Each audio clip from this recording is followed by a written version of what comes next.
मराठा आरक्षणाचा मुद्दा आता पुन्हा एकदा ऐरणीवर आला असून मराठा योद्धा मनोज जरांगे यांच्या उपोषणास राज्यभरातून सकल मराठा समाजाकडून पाठिंबा मिळत असल्याचे दिसून येत आहे। मराठा आरक्षणाबाबत मनोज जरांगे यांनी पाठिंबा देत सोलापूर हैदराबाद राष्ट्रीय महामार्गावरील उमरगा चौरस्त्यावर आज सकल मराठा समाजाच्या वतीने रास्ता रोको आंदोलन करण्यात आले। पण रास्ता रोको आंदोलनादरम्यान एक रुग्णवाहिका त्याच रस्त्यावरून सायरन वाजवत निघाली।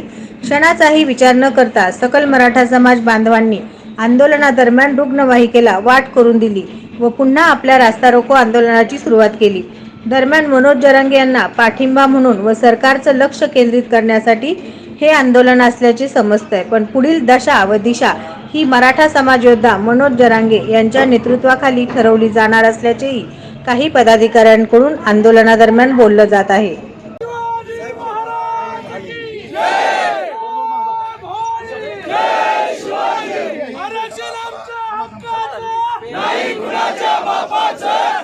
ओ साहेब या पुढे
नवनवीन बातम्या पाहण्यासाठी SB न्यूज चॅनलला लाईक करा, शेअर करा, सबस्क्राईब करा।